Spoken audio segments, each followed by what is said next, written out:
You're listening to an Airwave Media Podcast. Today on the Useless Information Retrocast, you'll hear the totally true stories of a World War II veteran who could only rent a home in an upscale New Jersey neighborhood if he agreed to, get this, bring a live goat with him. And then there's the story of the Baltimore Liquor Board who, in an effort to apply the law equally to both genders, they required male go-go dancers to cover their breasts while performing. Or how about a woman who in just 1.5 years' time, she sat through, get this, 864 showings of the classic movie, The Sound of Music. Well, all those stories, the question of the day, today's retro sponsor, and so much more. It's all coming up next on today's edition of the Useless Information Retrocast. I am Steve Silverman, and this is the Useless Information Podcast. Useless information. Hi everyone, I hope you're doing well. And to those of you who are tuning in for the first time, let me extend a very warm welcome to you. Today, I'm excited to present a fantastic retrocast. And for those of you who are new to the podcast, these are some of the shorter stories that I stumble upon during my research for the full-length stories that I typically do. So without further ado, let's plunge right into today's collection of stories. On March 26th of 1927, 12-year-old Samuel F. Perkins Jr. took to the sky above the Dexter training grounds of the State Armory in Providence, Rhode Island. What was so unusual about his flight is that he was neither in an airplane nor a balloon. Instead, young Samuel was lifted by 21 kites. Now, if this was a Hollywood movie, Samuel would have been standing there holding on to all those kites. Then a strong gust of wind would suddenly blow in, and of course he'd be taken aloft. But this was no accident.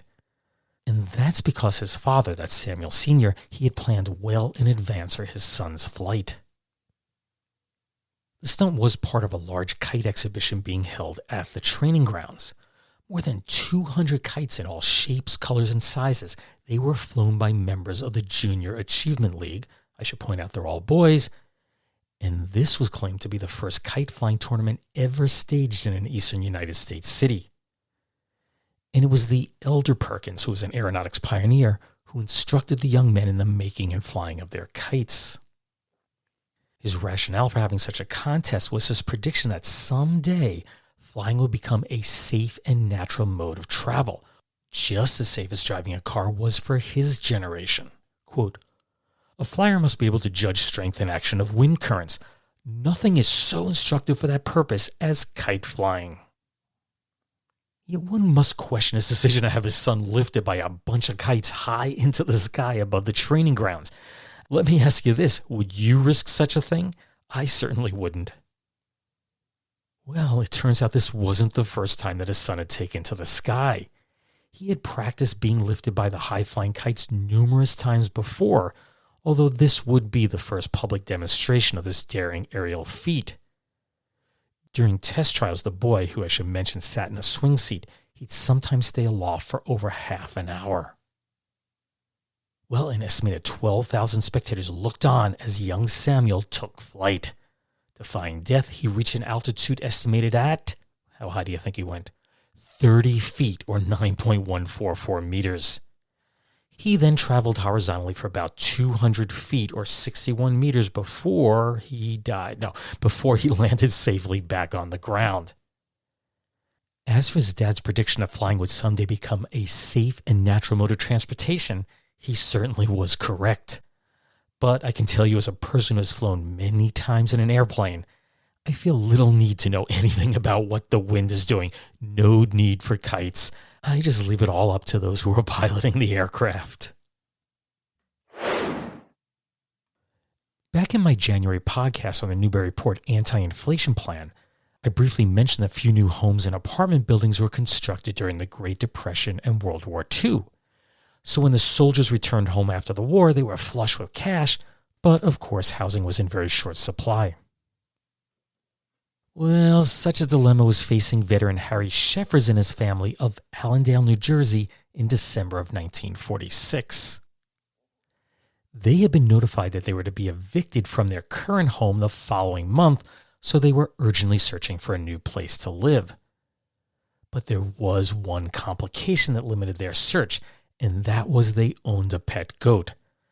Not exactly the kind of thing that one can take to an apartment building.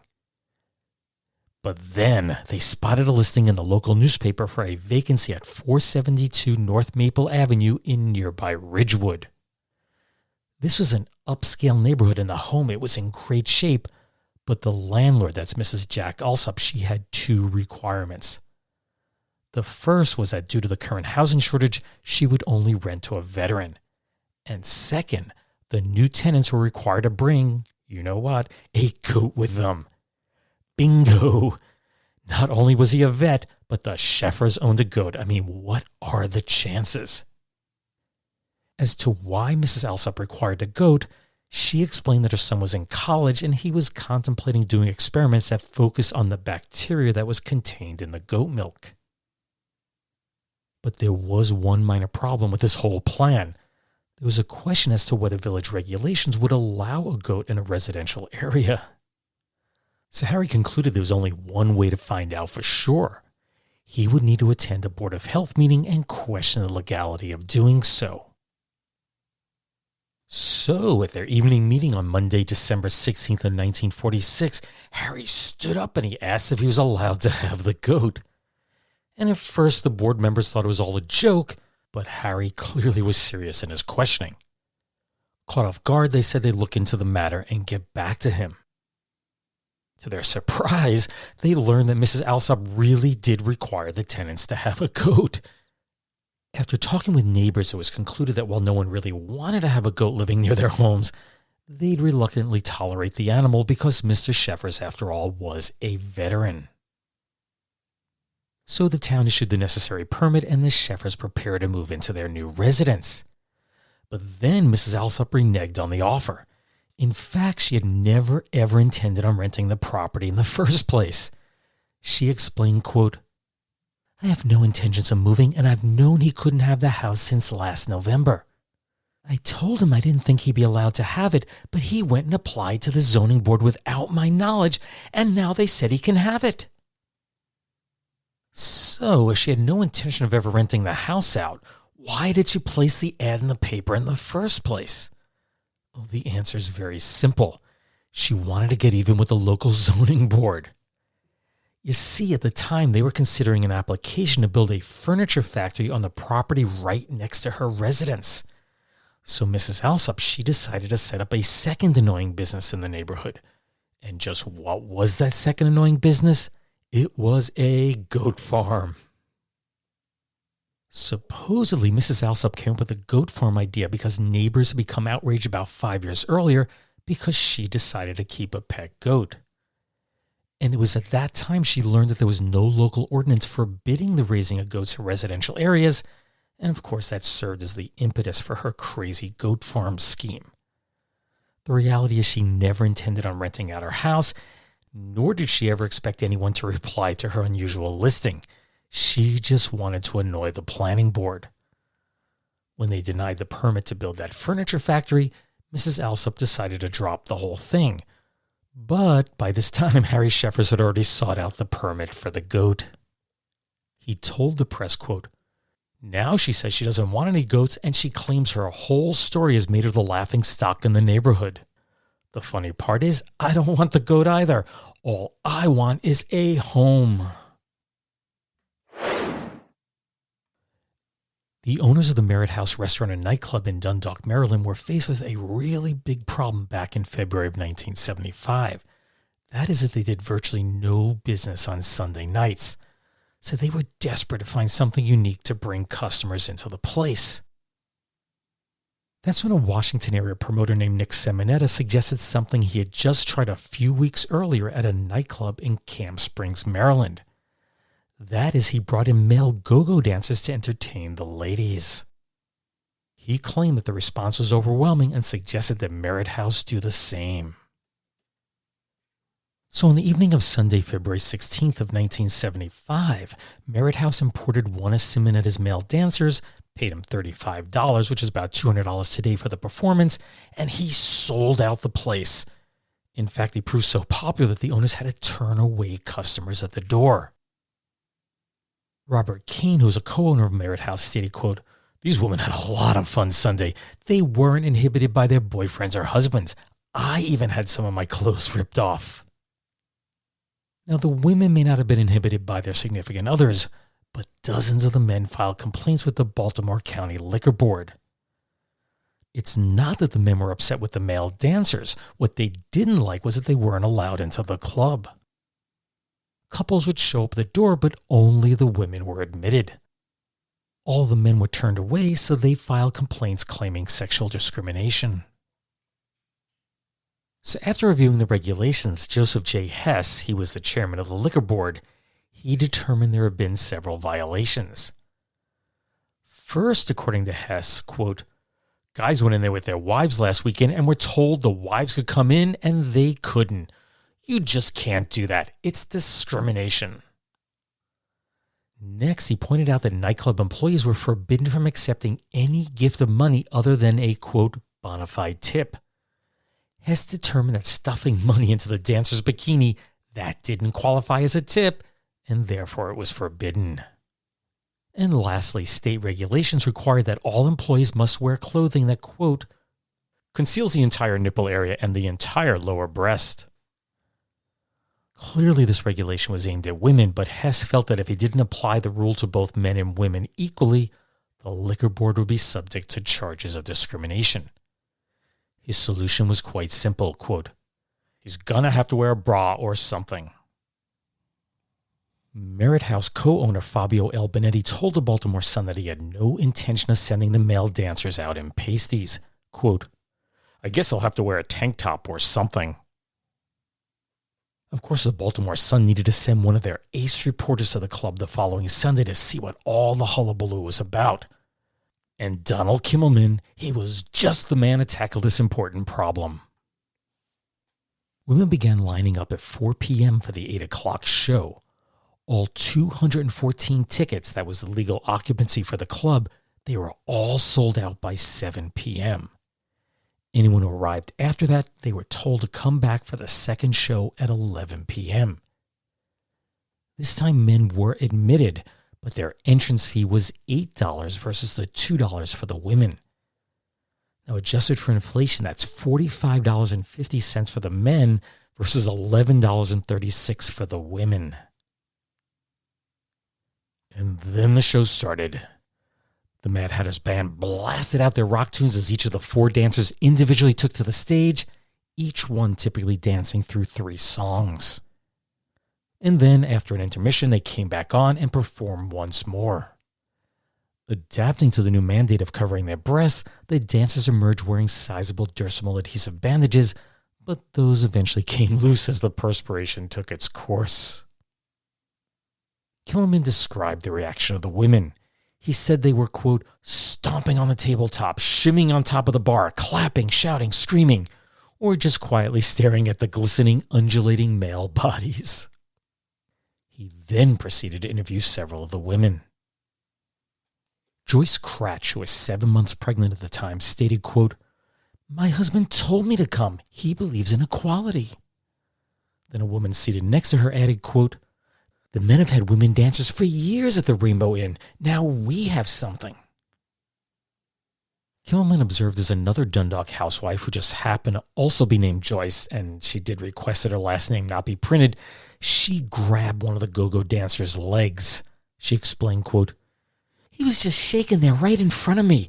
I knew I had to grab something, so I reached out and held on."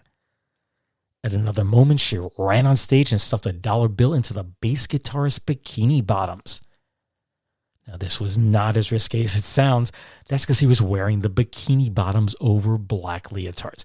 I guess that, he lacked pockets. Juanita Roth, who was in her mid-30s, said her husband was home watching their kids. Quote, "I've got 2 words for you. Liberation's great." She added, "What's good for the goose is good for the gander." When 2 sisters were asked where their husbands were, they responded in unison, quote, "Home in the bedroom where they belong." April Fiedler, who was single, commented, quote, I never knew the male body was so sexy. One of her married friends added, quote, yeah, husbands aren't sexy. The problem is that they all look the same. Many of the ladies were disappointed that Jeremiah Shasted, who April described as being, quote, the most gorgeous thing you ever saw, didn't dance in that earlier show, although he did arrive later. Mr. Shasted later told Kimmelman that, quote, it's great being a sex object. For years I used to beg for dates. Now I get offers all the time. Within a month of being cited by the Baltimore County Liquor Board, business at the Merritt House seemed to be quieting down. In a March 28, 1975 article in the Baltimore Sun, this is about 6 weeks after he issued the original rulings, board chairman Hess stated, quote, I was down at the Merritt House this past Sunday, and there were no more than 150 to 170 women in the place the whole night. He added, it was a fad. Now the novelty is wearing off. In that same article, Mr. Hess described how the liquor board had consulted with several attorneys to determine the best way to move forward. Quote, it was a ridiculous situation to be caught in, but we had to live within the rule until we could see if we could constitutionally change it. Well, there was no need for a constitutional change. Instead, the lawyers concluded that there was, quote, a difference in the anatomy of the male and female. Wow, that's a surprise. Anyway, as a result, the liquor board ruled that the male go-go dancers would no longer be required to cover their breasts. The headline of the article summed it up best, quote, but they no longer need Band-Aids. I just can't help but wonder what that hunk of a man, Jeremiah Shasted, looks like 48 years later. Is he really still getting a lot of dates? So here's a question for you. Who was the youngest man to ever serve as President of the United States? Now, if you're thinking John F. Kennedy, which is what I was taught when I was younger, you would be incorrect. He definitely was the youngest elected to the office, but he wasn't the youngest to serve. Clearly, whoever became president must have been vice president first, and for whatever reason, became president. Anyway, I'll let you ponder over that question for a bit, and I'll let you know the answer at the end of this podcast.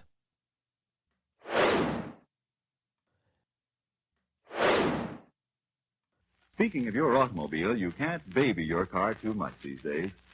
Immediate attention to the little faults will keep your car rolling, add to its life and economy. Items such as having your spark plugs cleaned regularly can do a great deal toward stretching your gasoline ration. It only takes a few minutes for an expert with special equipment to clean your spark plugs. And while he cleans them, he will examine and properly gap them. Ask your local car dealer, your serviceman, or any one of the thousands of Autolite spark plug dealers for plug check inspection service. It can increase your mileage as much as 12%, according to tests conducted by the American Automobile Association. If any of the plugs are found worn or faulty, replace them with new Autolite spark plugs. Autolite spark plugs are ignition engineered. They have proved to be dependable and long-lasting. That's why many builders of cars, trucks, and mighty war vehicles use Autolite spark plugs as original equipment. They know the name Autolite means precision manufacturing. That commercial for Autolite is from the March 21st, 1944 broadcast of the radio program Everything for the Boys.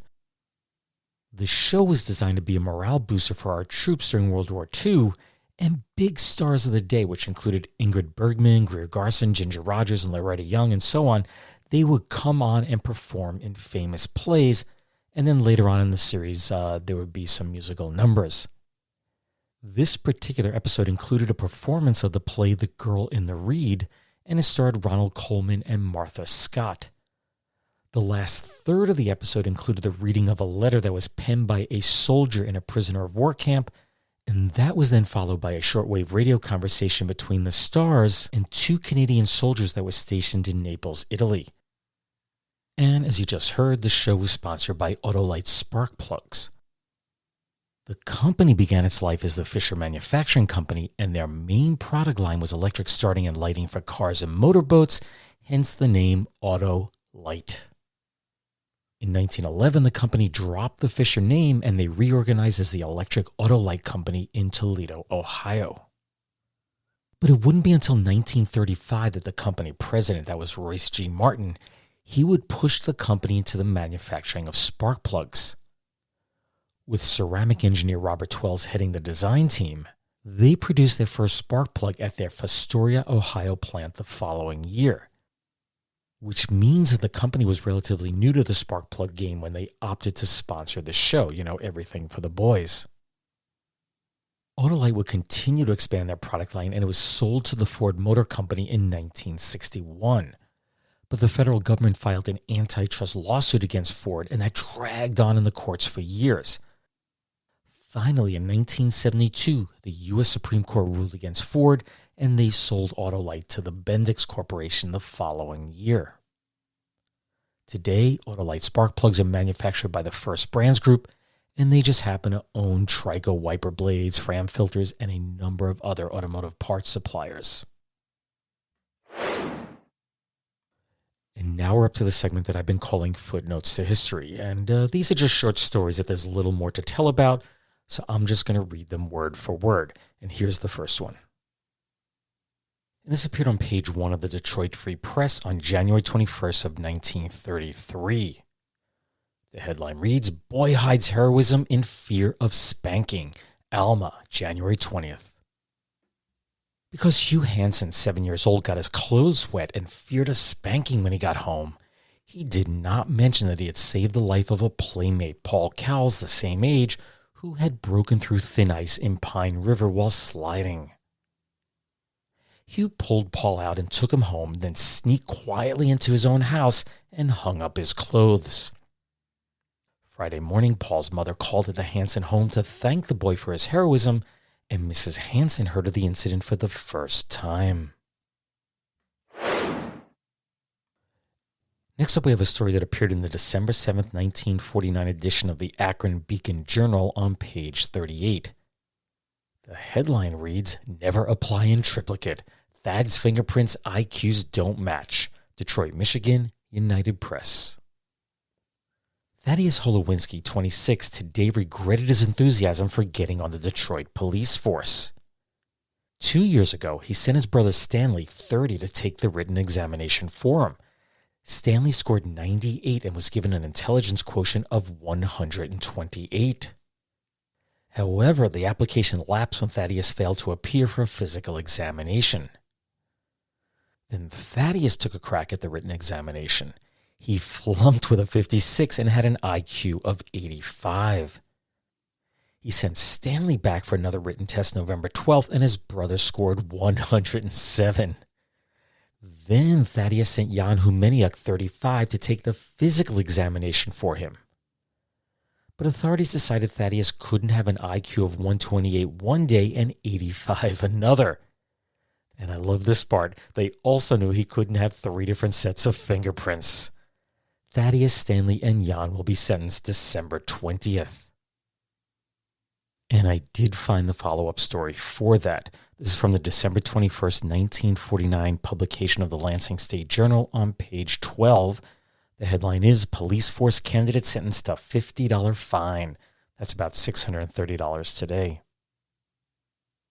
Detroit, December 21st, Associated Press. Thaddeus Holowinski ended up yesterday on the receiving end instead of the enforcing end of the law. He was fined $50 in traffic court. His brother, Stanley, a Michigan State College student, was placed on 4 months probation for posing as Thaddeus at a written examination for the police department.